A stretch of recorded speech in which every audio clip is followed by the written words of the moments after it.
However, the red player does control most of the map. If you look around, all these points are red. Blue player only has 1 rec node and 2 power nodes. That makes the tier 3 tech probably was a bit of a bad choice in saving up these resources, likely going for an avatar. It seems like a good idea at the time because the super units feel so powerful, but meanwhile you're losing out on all the time other squads, like say some warp spiders, could be capping all this territory. And there's really nothing that the red player has fielded that requires an avatar as a response. In fact, Tzeentch Marines are pretty good against, and Plague Marines are pretty good against an avatar. The Guardians were upgraded with their Warlock at some point. Appear to have missed that. See, now he's able to get back out and start decapping with his two squads here, but and his Warp Spider Exarch, who is just recouping, thinking about life before heading back into the battle. There's 2 Tzeentch Marines retreating.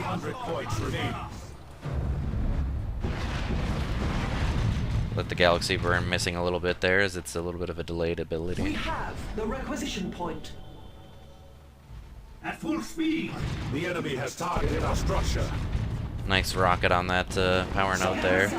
We have lost the structure to the enemy. Now the flamer on a moving unit is not so good, as they will just immediately come out of it, and there's no damage over time effect unless they stand in it. So he might have done it on this power, but again, the power is not really an issue this round since they have not harassed at all game. Blue player able to push back red a little bit, but the Banshees are having to retreat now as the 2 Plague Marines regroup and begin fighting. It looks like the Corn Marines were able to take down the Warp Spider Exarch. Blue player announcing his avatar and then red player responding that he will soon have a great unclean one.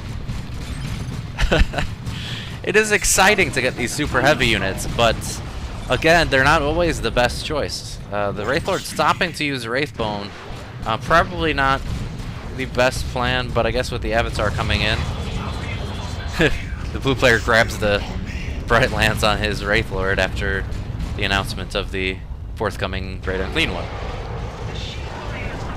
1 Plague Marine squad manages to get out of the Avatar's cone attack there, but the other does not. But doesn't take much damage.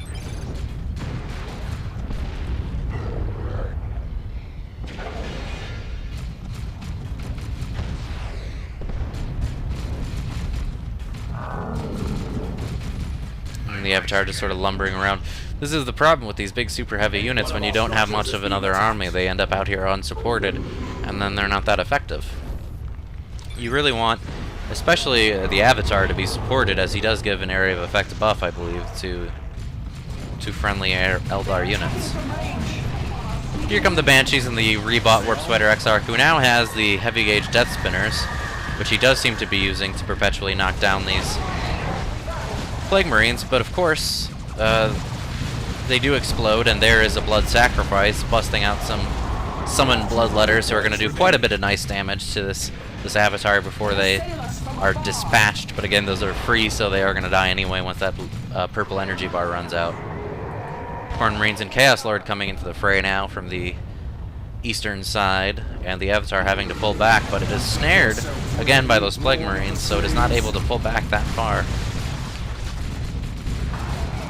Warp Spider needs to get out of there. Kill the weak from the Chaos Lord, knocking him over.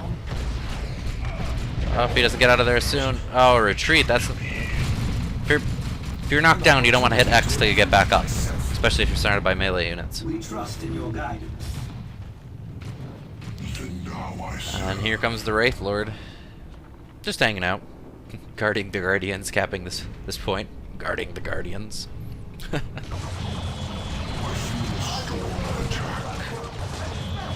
No AV in this group, so they're gonna have to pull back. There's an aspiring champion for that Tzeentch Marine squad. And there's the Great Unclean One. The big bubble boy. His flesh jiggling majestically as he lumbers across the battlefield. Now, blue player's in a bit of a desperate spot here. He's behind by over 100 victory points, and he's down in the 2-to-1 cap. Location spotted. He's also floating quite a lot of resources here. He could buy a fire prism. He could buy any number of things. He could do a warp spider call in, use them to start capping. Meanwhile, he's got a lot of idle units back here. As the Avatar repairs and the Banshees reinforce. Greater numbers. They appear to have lost their Exarch. Meanwhile, these forces are back here harassing resources, but kind of stalled out for a moment. And here come the double Plague Marines. Meanwhile, the Warp Spider Exarch is wisely going for this far cap on the victory point, but the Chaos Lord has already decapped the victory point that blue controlled. Plague Marines retreating to the Great Unclean One, who uses his vomits and does not manage to connect with anything.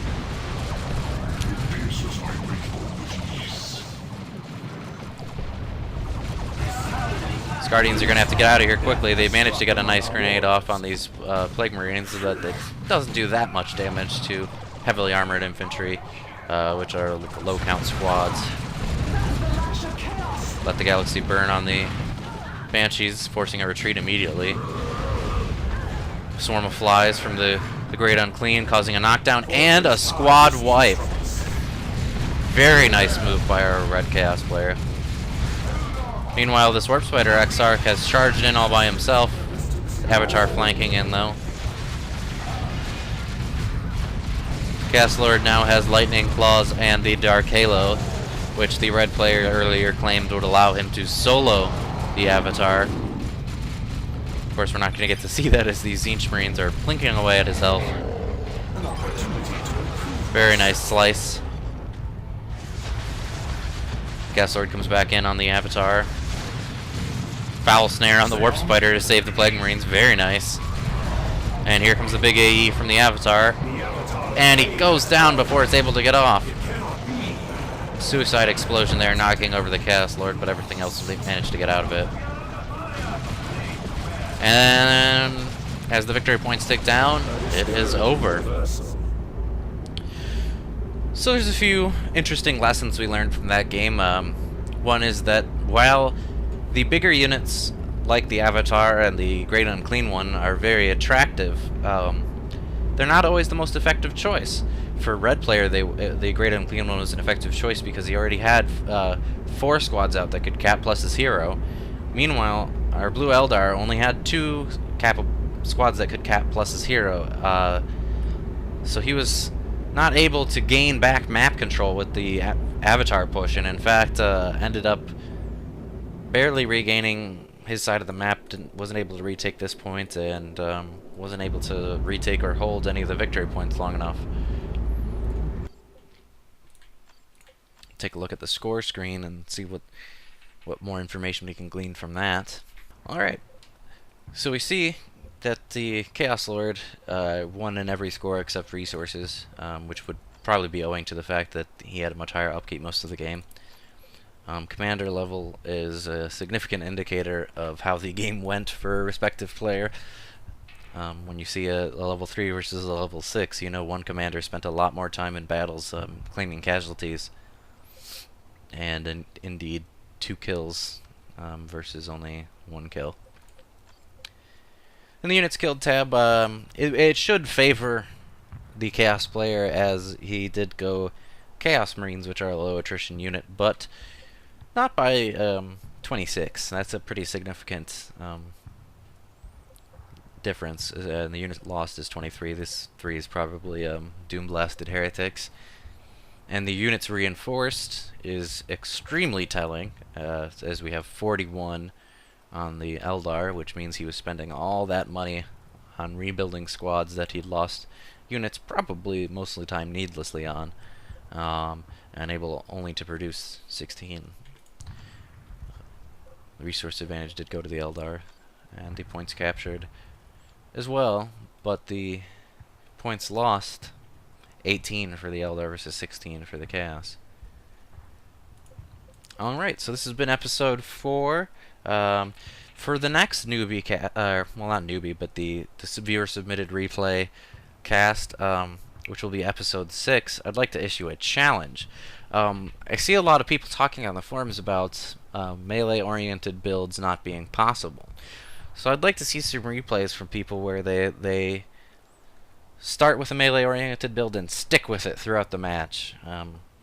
You can start with, you know, with Hormagaunts, Banshees, Sluggo Boys. I always want your Sluggo Boys to, or your melee squads to outnumber your ranged squads. So if you pick a ranged hero, that counts as a ranged squad. You gotta go with the melee hero. If you, well, you don't have to, but it will help the melee count there. So I'm looking, yeah, I'm looking for replays with melee focused builds. So until next time, thanks for watching.